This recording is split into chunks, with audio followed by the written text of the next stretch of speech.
नमस्कार। आप देख रहे हैं Ravindra Soni health and wellness और मैं हूं रविंद्र सोनी। आज हम बात करेंगे भोपाल स्मारक अस्पताल एवं अनुसंधान केंद्र यानी बीएमएचआरसी की नई आवश्यक औषधि सूची ईडीएल के बारे में। यह सूची मरीजों के उपचार में सुधार और दवाओं के तर्कसंगत उपयोग को बढ़ावा देने के लिए बनाई गई है। तो चलिए जानते हैं इस महत्वपूर्ण कदम के बारे में विस्तार से। भोपाल स्मारक अस्पताल ने अपनी आवश्यक औषधि सूची ईडीएल को अपडेट किया है, जो राष्ट्रीय आवश्यक औषधि सूची एनएलईएम 2022 के अनुरूप तैयार की गई है। इस सूची का मुख्य उद्देश्य सभी मरीजों के लिए सुरक्षित और प्रभावी दवाएं उपलब्ध कराना है, जिससे इलाज की गुणवत्ता बेहतर हो और अनावश्यक दवाओं के प्रयोग को कम किया जा सके। बीएमएचआरसी की प्रभारी निर्देशिका डॉक्टर मनीषा श्रीवास्तव ने बताया कि इस सूची को तैयार करने की प्रक्रिया में अस्पताल के विभिन्न विभागों के विशेषज्ञों से सुझाव लिए गए। विशेषज्ञों की राय के आधार पर कुछ गैर आवश्यक दवाओं को हटाया गया, जबकि कुछ नई अधिक प्रभावशाली दवाओं को जोड़ा गया। इसके अलावा कई दवाओं की डोज में भी बदलाव किया गया, ताकि इलाज अधिक कारगर हो और मरीजों को कम से कम साइड इफ़ेक्ट्स का सामना करना पड़े। इस प्रक्रिया के बाद सूची को standard drug procurement advisory committee SDPAC के समक्ष रखा गया, जिसमें विभिन्न सरकारी मेडिकल कॉलेजों और अस्पतालों के विशेषज्ञ शामिल होते हैं। कमेटी की स्वीकृति के बाद ही इसे बीएमएचआरसी में लागू किया गया। इस नई सूची से मरीजों को कई लाभ होंगे।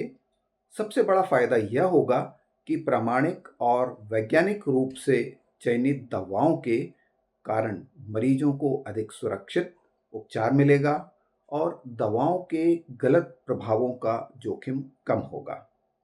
नई और प्रभावी दवाओं को शामिल करने से इलाज की गुणवत्ता में सुधार होगा और मरीजों को स्वास्थ्य लाभ मिलेगा।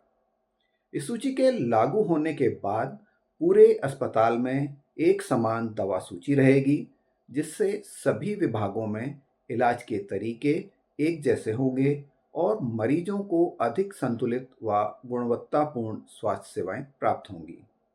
इसके अलावा गैर आवश्यक दवाओं को हटाने से अस्पताल के खर्च में भी कमी आएगी, जिससे स्वास्थ्य सेवाओं को और अधिक प्रभावी बनाया जा सकेगा।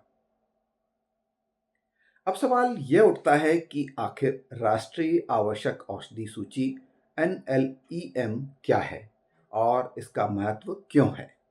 भारत सरकार के स्वास्थ्य और परिवार कल्याण मंत्रालय द्वारा तैयार की गई यह सूची उन दवाओं को शामिल करती है जो लोगों की स्वास्थ्य देखभाल आवश्यकताओं को पूरा करने के लिए सबसे जरूरी मानी जाती हैं। इस सूची को प्रभावशीलता, सुरक्षा, लागत प्रभावशीलता और सार्वजनिक स्वास्थ्य महत्व के आधार पर समय समय पर संशोधित किया जाता है।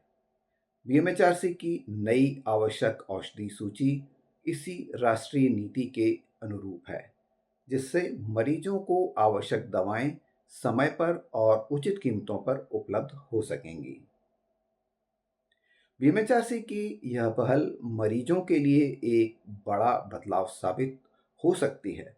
अस्पताल प्रशासन का कहना है कि वे अपने मरीजों को सर्वोत्तम गुणवत्ता वाली स्वास्थ्य से देखभाल सेवाएं प्रदान करने के लिए प्रतिबद्ध हैं और इस सूची से मरीजों को उपचार में फायदा मिलेगा, जिससे उनकी संतुष्टि में भी वृद्धि होगी। तो यह थी बीएमएचआरसी की नई आवश्यक औषधि सूची से जुड़ी महत्वपूर्ण जानकारी। अगर आपको यह वीडियो पसंद आया हो तो इसे लाइक करें, शेयर करें और Ravindra Soni health and wellness को सब्सक्राइब करना ना भूलें। अगली बार हम फिर मिलेंगे एक नई और रोचक हेल्थ अपडेट के साथ। तब तक के लिए स्वस्थ रहें, सुरक्षित रहें। धन्यवाद।